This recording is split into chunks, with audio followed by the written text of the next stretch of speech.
The Great Hall of Nexus Prime was the most beautiful place in the galaxy. Crystal walls rose up to touch a ceiling made of pure starlight. 12 ancient species had built this place together thousands of years ago. They called themselves the Galactic Council. They believed they kept peace among the stars. Today they gathered to discuss a problem. The problem was Earth. Ambassador Velkara stood at the center of the hall. He was tall and thin, with silver skin that changed color when he spoke. His people were called the Scythians. They were warriors and rulers. They did not like surprises, and humanity was a very big surprise. "I look at these numbers," Velkara said. His voice echoed through the crystal chamber. 400 years ago, these creatures were riding animals and fighting with metal swords. Now, they have ships that cross between stars. The other ambassadors shifted in their seats. Some had bodies made of light. Others looked like giant insects or living stones. All of them were old. All of them were worried. "They adapt too quickly," Velkara continued. "They change too fast. Our models cannot predict what they will do next." "This is dangerous," a soft voice spoke from the shadows. It belonged to the Luminary representative. Her body glowed like a gentle sun. "What do you suggest we do?" "We cannot simply destroy them." "That is not our way." Velkara smiled. It was not a kind smile. "We do not need to destroy them. We only need to contain them." He waved his hand and a hologram appeared in the center of the room. It showed a small blue planet circling a yellow star. Earth looked peaceful from this distance. Beautiful, even. "The isolation protocol," Velkara said. "We activate the old satellites. We seal their entire solar system behind an energy barrier. Nothing gets in. Nothing gets out. They can live their little lives in their little cage. They will never threaten the galactic order." The debate lasted for 3 hours. Some ambassadors argued that this was wrong. Others said it was necessary. In the end, they voted. 11 species agreed to lock humanity away forever. Only the Watchers refused to vote. They never explained why. 3 days later, the barrier activated. Ancient machines that had floated in the darkness for 10,000 years suddenly came to life.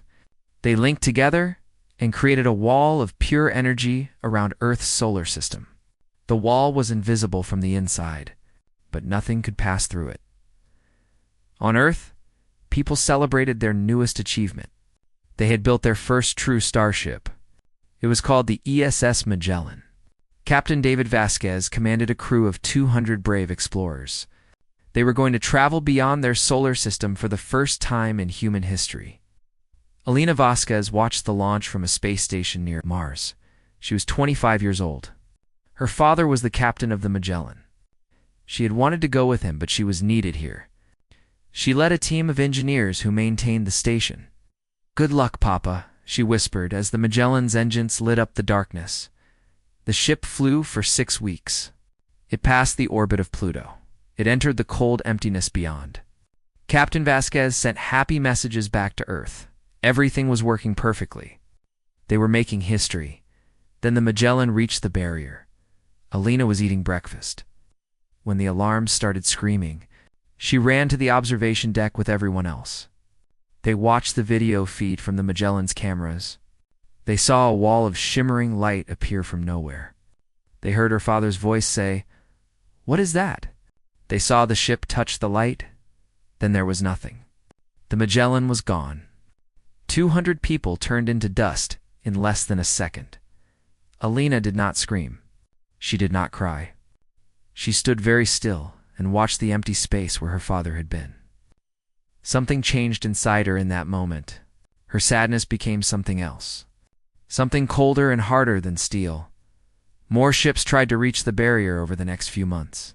Small probes and drones, all of them were destroyed the moment they touched the light. Scientists studied the barrier from a safe distance. They learned that it surrounded the entire solar system. They learned that it blocked all signals. They learned that they were trapped. Some people panicked. Others fell into despair. The world governments argued and blamed each other. Religious leaders said it was punishment from God. Scientists said it was impossible but could not explain it. Alina watched all of this, chaos, and felt only determination. Someone had built this cage. Someone had locked humanity inside like animals. She did not know why, but she intended to find out. And then she intended to make them regret it. She worked for 10 years. She studied the barrier day and night. She learned its patterns and its rhythms. She built better sensors and smarter probes. She became the greatest expert on the barrier in human history. And she discovered something important. The barrier was not magic. It was technology. Very old and very advanced technology. But still just machines built by hands like her own. Machines could be understood. Machines could be beaten. At 35 years old, Alina stood before the United Earth Council. The greatest leaders of humanity sat in a great chamber and listened to her speak. She showed them everything she had learned. She explained that they were not alone in the universe. She told them that someone out there had decided humanity was dangerous and had locked them away. They think we are animals to be caged, Alina said. Her voice was steady and strong. They think they have stopped us. They are wrong. She looked at each leader in turn. She let them see the fire in her eyes. They have locked us in a cage. But we are going to turn that cage into a forge. We will use this time to become stronger, smarter, better, and when we finally break free, we will show them what humanity can truly do. Oh. The chamber was silent for a long moment. Then someone started clapping. Then another person. Soon everyone was standing and applauding. From that day forward, everything changed. The nations of Earth stopped fighting each other. They united under a single purpose. They would survive. They would grow. They would escape. Alina became the head of Project Prometheus. This was humanity's secret plan to break free from the cage. They could not go through the barrier yet, but they could prepare for the day when they finally would. They built new ships. They created new weapons. They developed new science. They hollowed out asteroids and turned them into cities. They learned to grow food in the cold darkness of space. They found ways to live longer and healthier lives. In every single day, Alina watched the barrier, waiting, planning, remembering the moment her father disappeared. She would not let his death mean nothing. She would honor him by setting humanity free. Years passed. 10 years became 20. 20 became 50. Alina grew old, but her determination never faded. And slowly the people around the barrier began to notice something. The barrier was not perfect. Sometimes it flickered. Sometimes tiny gaps appeared for just a fraction of a second. These gaps were too small for a ship. Too brief for a person, but perhaps not too small for something else. Alina smiled when her scientists showed her the data. For the first time in 50 years, she felt hope. Not just hope, certainty. "Build me a drone," she said. "The smallest drone you can make. Small enough to fit through a crack in the universe." The scientists looked at each other. Then they got to work. Humanity's first message to the galaxy would not be loud. It would not be proud. It would be quiet and small and patient. Just like the people who sent it, the cage was about to become a door. The drone was smaller than a grain of rice. It had no weapons. It carried no messages. It only had eyes and ears and a simple mission. Go out, look around. Come back. Alina held the tiny machine in her palm. She was 80 years old now. Her hair was white and her hands shook a little, but her mind was still sharp and her will was still iron. "This is it," she said to her team. 50 years of work in one little package. Dr. James Okonkwo stood beside her. He was younger than Alina, but not by much. He had spent his whole life studying the barrier. He had found the weakness they needed. A tiny gap that appeared once every few months. It lasted for less than a second, but that was enough. Launching in 10 seconds, a technician called out. Everyone held their breath. The drone shot forward like a bullet. It raced toward the barrier faster than any eye could follow. And then something amazing happened. It passed through. The room erupted in cheers. People hugged each other and cried. After 80 years, someone had finally escaped the cage. It was just a tiny drone, but it meant everything. The drone traveled for 6 months. It flew past stars that no human had ever seen. It recorded everything: planets and moons and strange cosmic clouds. Ships that looked like nothing built by human hands. Space stations that floated around distant suns. Signs of life everywhere. Then it turned around and came home. Alina was in the hospital when the drone returned. Her body was failing at last. The doctor said she only had a few days left. But she refused to die before seeing what the drone had found. They brought a screen to her bedside. Her children and grandchildren gathered around her. James stood closest, holding her hand. Together, they watched the images from beyond the barrier.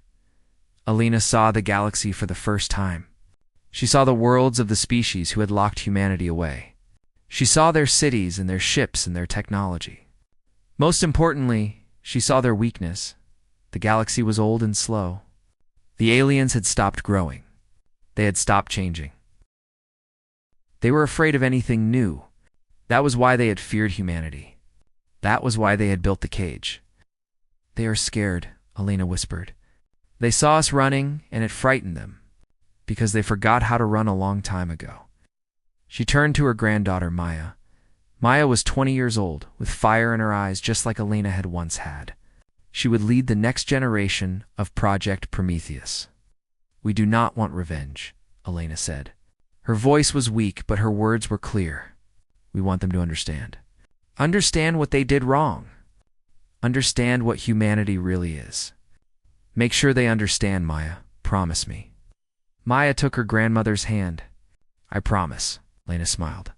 Then she closed her eyes for the last time. The woman who had sworn to break the cage was gone. But her dream lived on. The next 50 years were the busiest in human history.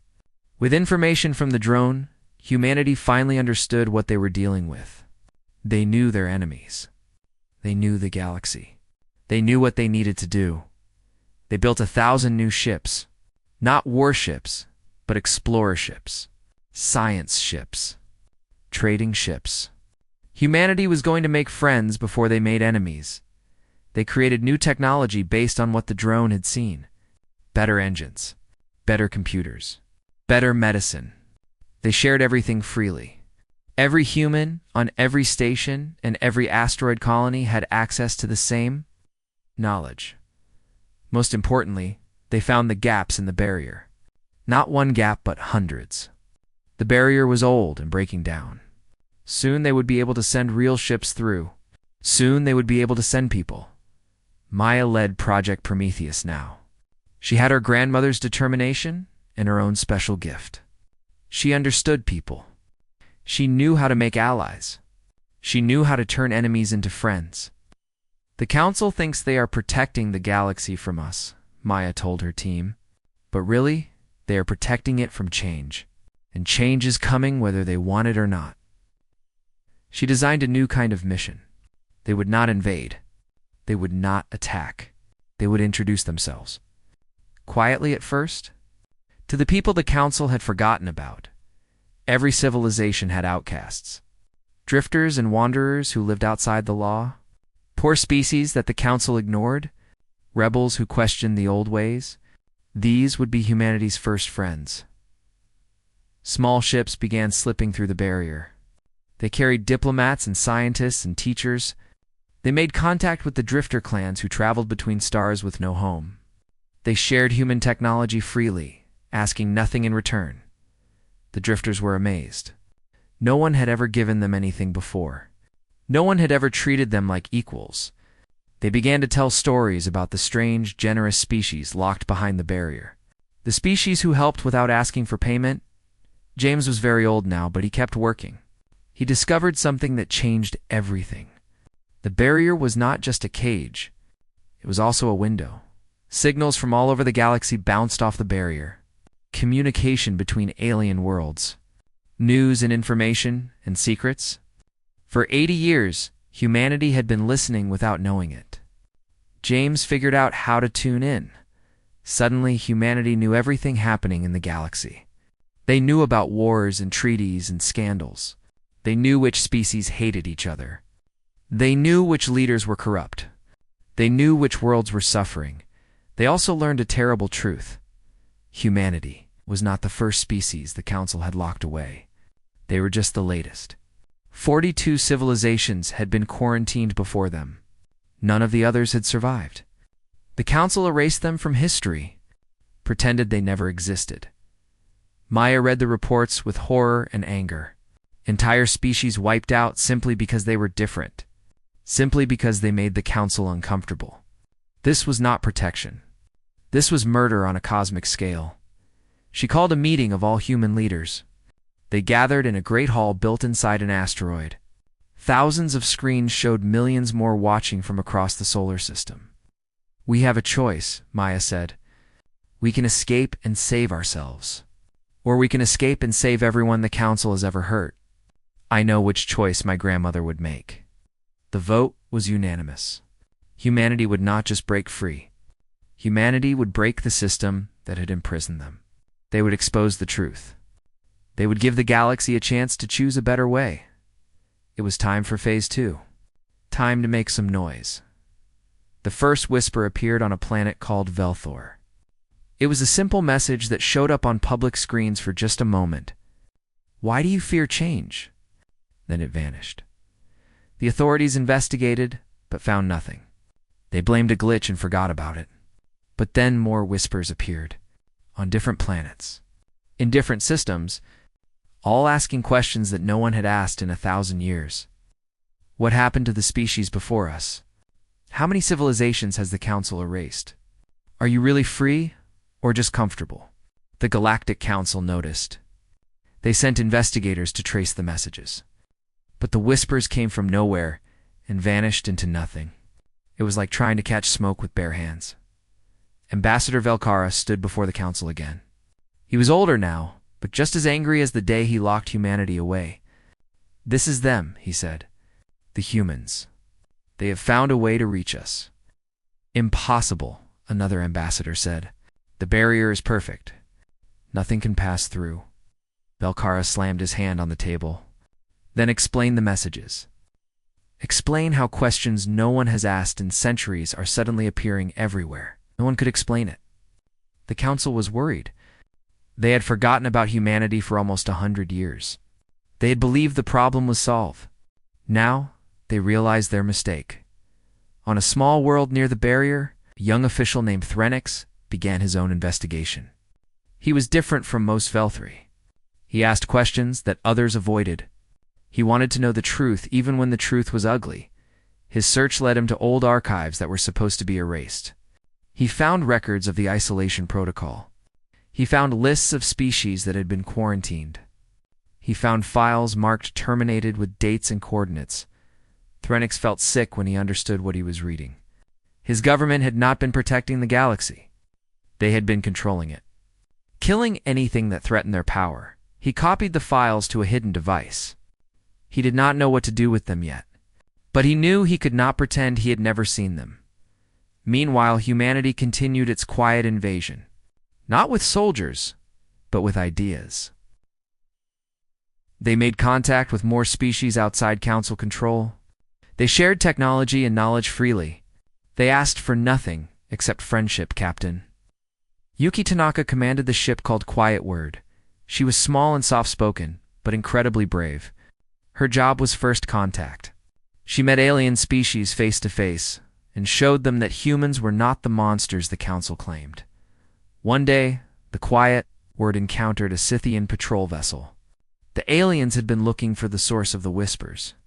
They were surprised to find a human ship floating calmly in open space. The Scythian commander was named Krell. He was a soldier who followed orders without question. His orders were to destroy any human vessel on sight. But something made him hesitate. The human ship was not running. It was not fighting. It just sat there broadcasting a simple message. "We would like to talk." Krell had never heard of humans doing anything except dying when they hit the barrier. He was curious despite himself. He ordered his crew to stand down and opened a communication channel. "I'm Captain Tanaka," the human said. Her face appeared on his screen. She was smiling. "Would you like to come aboard for tea?" Krell did not know what tea was. He agreed anyway. 1 hour later, he sat in the small dining room of the Quiet Word Tanaka. A poured hot liquid into a cup and placed it before him. He sniffed it carefully, then took a small sip. It was pleasant. Different from anything he had tasted before. "Your council locked us away 100 years ago," Tanaka said calmly. "They told everyone we were dangerous, that we needed to be contained for the good of the galaxy." Krell nodded. This was what he had been taught. "Did they tell you what they did to the 42 species before us?" Krell froze with the cup halfway to his mouth. 42. I do not understand." Tanaka slid a small crystal across the table. "This contains the truth. Every quarantine, every erasure, every lie your council has told for 3,000 years. I am not asking you to believe me. I am asking you to look for yourself." Krell took the crystal. He told himself he would destroy it. He told himself he was loyal to the council. But curiosity burned inside him like a fire that would not die. He returned to his ship and let the quiet word go. His crew thought he was following some clever strategy. They did not know he was about to become a traitor. That night Krell watched the files on the crystal. He saw the same things Threnix had found. Records of genocide dressed up as protection. He saw his own government for what it really was. He made copies and sent them to 3 trusted friends. They sent them to others. Within a month, the truth was spreading across the galaxy like wildfire. The council tried to stop it. They arrested people. They blocked communications. But the information kept spreading. Threnix released his own copies the same week. He did not know about Krell. He did not know about the humans. But he knew the truth needed to be free. The galaxy began to wake up. Citizens who had never questioned anything suddenly had questions. Species that had been loyal for millennia suddenly felt betrayed. The foundation of council power began to crack. Ambassador Velkara watched his perfect order crumbling. He had one option left. One terrible option that the council had used before when species refused to be controlled: the purifier. Fleet, ancient weapons designed to sterilize entire solar systems. They had been used dozens of times throughout history, always in secret, always against species who resisted. Velkara began the activation sequence. If humanity wanted a war, they would get extinction instead. But humanity had been watching. They had been listening. They knew exactly what Velkara was planning, and they were ready. The Galactic Council was falling apart. Species that had been allies for thousands of years now shouted at each other across the Crystal Hall. The truth about the quarantines had changed everything. The Luminari. Ambassador stood and spoke in her gentle, glowing voice. "We have received a message directly from humanity. They offer alliance. They offer to share their medical technology.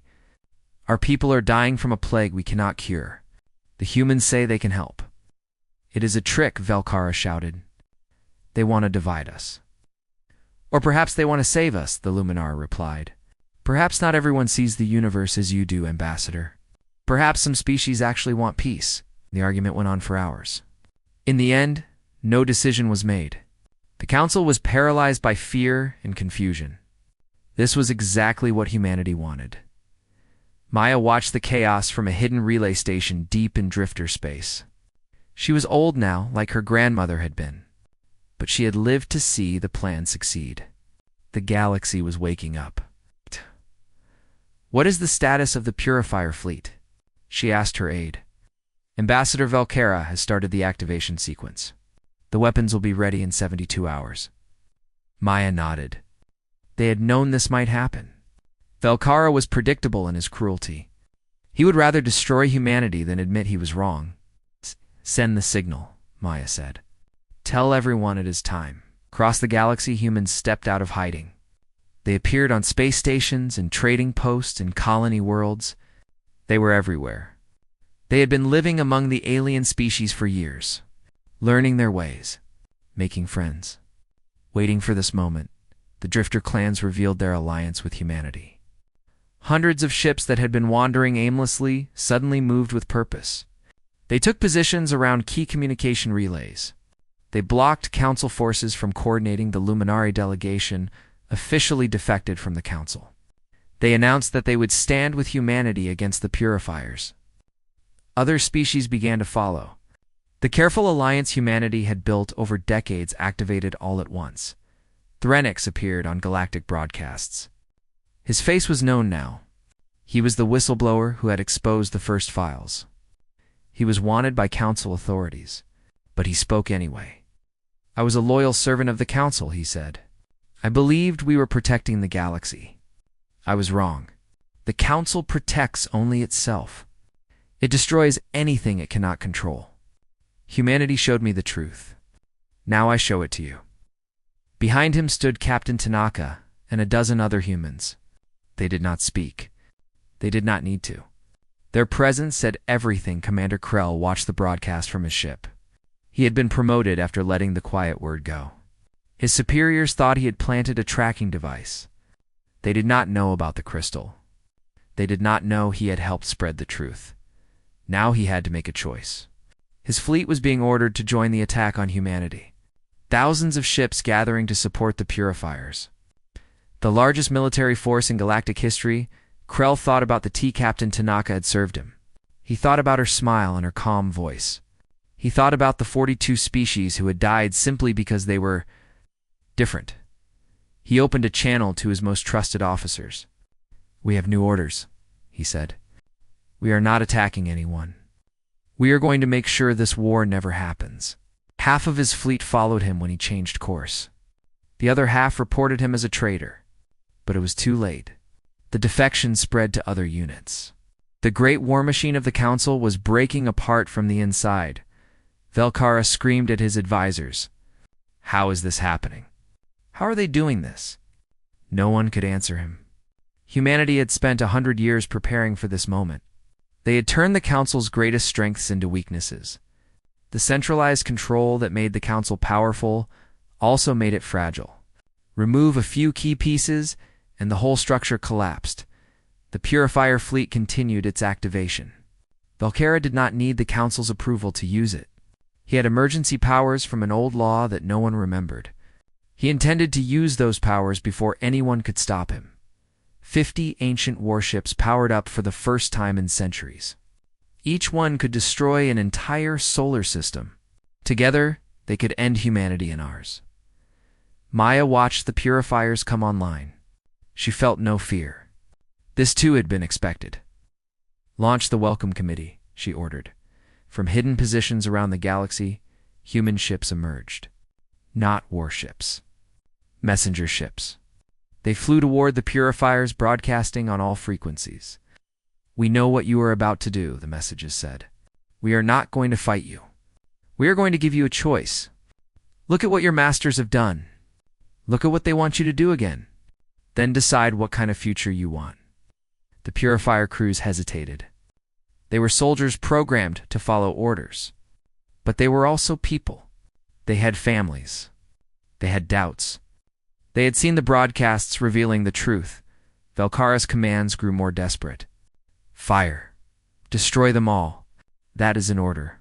Some Purifiers obeyed. They launched their weapons at the human messenger ships. Maya watched friends die in bright flashes of light. She did not look away, but other Purifiers did not fire. Their crews refused the orders. They powered down their weapons and waited to see what would happen next. The galaxy held its breath. Everything depended on the next few hours. Either humanity would survive to build a new future, or they would be erased like all the others. Maya thought about her grandmother. Alina, she thought about the promise she had made so many years ago. Make them understand. "Open a channel," Maya said. "Every frequency. Every system. I want everyone to hear this." Her face appeared on screens across the galaxy. An old human woman with tired eyes and an unbreakable spirit. "My name is Maya Vasquez. 100 years ago, your council locked my people in a cage because they feared what we might become. They were right to fear us, but not for the reasons they thought." She paused to let the words sink in. "We are not conquerors. We are not destroyers. We are builders, dreamers. We adapt and grow and change. This terrifies those who want the universe to stay the same forever. But change is not destruction. Change is life. We offer the galaxy a choice today. Continue following leaders who murder entire species to protect their power. Or join us in building something new. Something better. Something worthy of the stars. The message ended. Now they could only wait and see what the galaxy would choose. The Scythian War fleet arrived at Nexus Prime, expecting a battle. They found something very different. The human armada waited in perfect formation. Hundreds of ships gleaming under distant starlight. But they were not attacking. They were not even charging weapons. They simply floated in silence, watching. Between the two fleets drifted a single small vessel. It was unarmed. Its shields were down. A human woman stood alone on its bridge, broadcasting to everyone. Admiral Daisuke Tanaka had come a long way from serving tea to confused alien commanders. Now she carried the hopes of her entire species. "We did not come here to fight," she said. "We came here to end the fighting forever. Look around you. Look at what this moment really means." The Scythian commanders looked. They saw drifter ships alongside human vessels. They saw luminary cruisers glowing like small suns. They saw ships from a dozen species who had chosen to stand with humanity rather than against it. "Your council told you we were monsters," Tanaka continued. "They said we needed to be destroyed for the good of the galaxy. But we spent 100 years proving them wrong. Every friend we made, every life we saved, every truth we shared. This is who humanity really is." Ambassador Velcara watched from Nexus Prime with growing rage. The battle was supposed to be simple. Overwhelming force against trapped animals. Instead, he saw his enemies standing proud and unafraid, surrounded by allies. He had one card left to play. The purifiers were fully charged. He entered his emergency codes and gave the final command. "Destroy them all. Leave nothing." The purifier fleet surged forward. Ancient weapons of extinction coming to finish what the barrier had started a century ago. But humanity had prepared for this moment for generations. They knew the purifiers better than their own crews did. They had studied every gap in the old designs. Every weakness in the ancient systems. The human fleet moved like one creature with 1,000 parts. Every ship knew exactly where to be and when. They did not try to destroy the purifiers. They tried to disable them. Small, fast ships darted between the giant weapons. They planted devices on critical systems. They jammed communications. They created confusion where there should have been order. The purifiers were 3,000 years old. Their systems were outdated. Their crews were trained for easy slaughter, not real combat. They had never faced an enemy who refused to die quietly. One by one, the great weapons went dark. Human teams boarded them through holes cut in their hulls. They subdued the crews without killing them. They took control of systems that were supposed to be unbreakable. The Battle of Nexus Prime lasted 6 hours. When it ended, every purifier was captured. Not destroyed, but taken intact.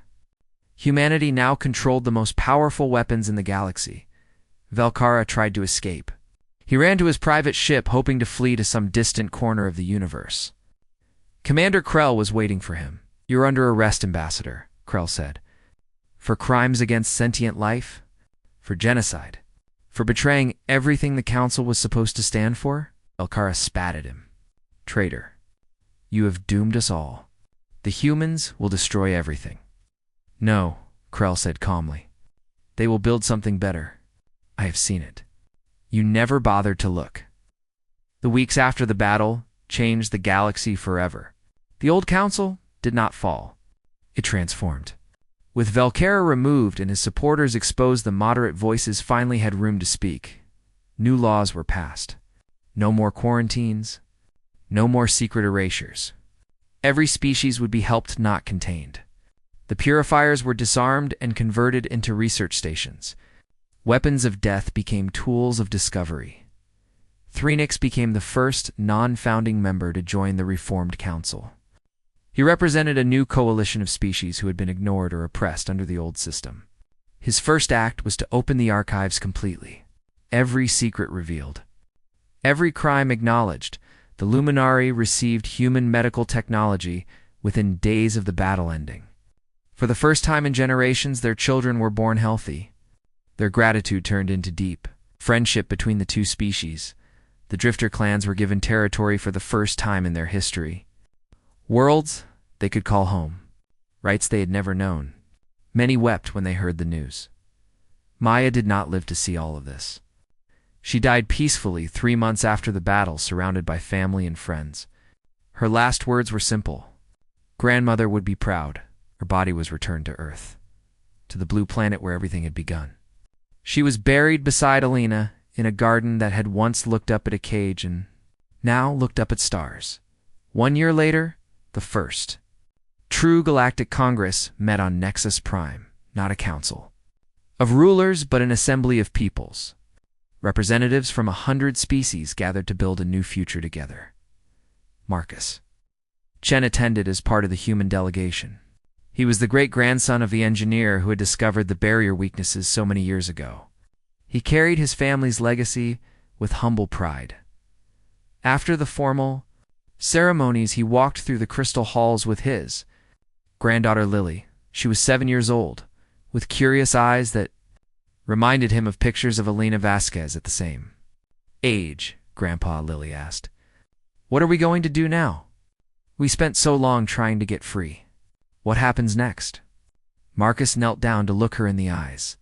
He thought about his ancestors, about Alina, who turned grief into determination, about Maya, who turned determination into victory, about everyone who had worked and hoped and dreamed for this moment. "Now we do what humans have always done," he said. "We explore, we learn, we grow. We make friends and build things and solve problems. We help people who need helping. We dream dreams that no one has dreamed before." Lily smiled. "That sounds like a lot." "It is," Marcus agreed. "But we have time now. We have the whole galaxy and the whole future ahead of us." They walked to a window that looked out at the stars. Ships from 100 worlds filled the sky. It was the most beautiful thing Marcus had ever seen. Somewhere among those stars, the barrier still existed. Ancient machines, floating dead in the darkness. A reminder of what fear could build and what hope could overcome. Humanity had been locked in a cage for 100 years. They had turned that cage into a forge. They had shaped themselves into something the galaxy had never seen before. Not conquerors. Not destroyers. Something better. Something the universe needed, even if it did not know it yet. The stars waited, and humanity was finally ready to answer.